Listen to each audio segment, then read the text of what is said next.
অনেকেই জানেন না সৌদি যুবরাজের যুক্তরাষ্ট্র সফর কেন এত গুরুত্বপূর্ণ। চলুন কিছুটা জেনে নেই। 2018 সালের পর এই প্রথম মোহাম্মদ বিন সালমান যুক্তরাষ্ট্র সফর করলেন। হোয়াইট হাউসে ট্রাম্প তাকে অত্যন্ত সম্মান দিয়ে নৈশভোজ আয়োজন করলেন। এই সফর দুই দেশের ঐতিহাসিক জোট আরও শক্তিশালী হওয়ার বড় ইঙ্গিত। আসল গুরুত্ব সৌদি আরবের F-35 কেনার পরিকল্পনা। এই সফরের সবচেয়ে আলোচিত অংশ হল সৌদি আরব 48টি F-35 স্টেলথ যুদ্ধবিমান কিনতে চায়। এটি নতুন বিষয় নয়, বহু বছর ধরেই সৌদি এ চুক্তি চাইছে, কিন্তু ইসরায়েলের আপত্তির কারণে যুক্তরাষ্ট্র অনুমোদন দিচ্ছিল না। কিন্তু এবার ট্রাম্প স্পষ্টভাবে বলেছেন তিনি সৌদির কাছে F-35 বিক্রি করতে প্রস্তুত। এটি হলে প্রথম কোনো আরব দেশ F-35 কিনবে। F-35 যুদ্ধবিমান কেন এত বিশেষ? এটি স্টেলথ ফাইটার, যা রাডারে ধরা পড়ে না।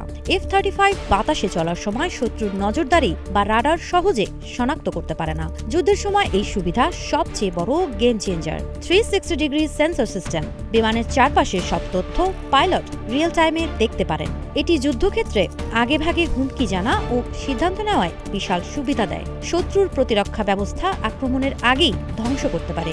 F-35 যুদ্ধ শুরু হওয়ার আগেই শত্রুর ঘাঁটি, ক্ষেপণাস্ত্র বা বিমান ধ্বংস করতে সক্ষম। সুপারসনিক গতি, অত্যাধুনিক কম্পিউটার সিস্টেম। এই কম্পিউটার সিস্টেম এত দ্রুত সিদ্ধান্ত নেয় যে পাইলটের কাজ অনেক সহজ হয়। এবার আসি F-35 এর মূল্য কত। লকহিড মার্টিনের তথ্য অনুযায়ী দাম শুরু $80 মিলিয়ন।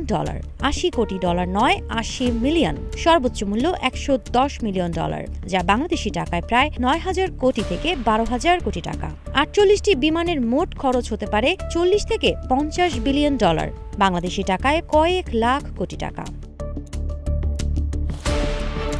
কোন কোন দেশের কাছে আছে F-35? বর্তমানে F-35 থাকা দেশের সংখ্যা 20টি।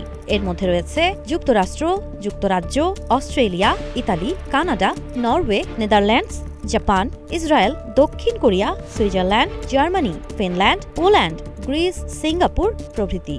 সৌদি আরব কেন F-35 পেতে এত মরিয়া? আকাশে সামরিক শ্রেষ্ঠত্ব নিশ্চিত করতে। ইরান, ইসরায়েল, তুরস্ক সবাই উন্নত সামরিক প্রযুক্তি বাড়াচ্ছে। সৌদি চায় আকাশে নিজের আধিপত্য নিশ্চিত করতে, মধ্যপ্রাচ্যে কৌশলগত শক্তি বাড়াতে।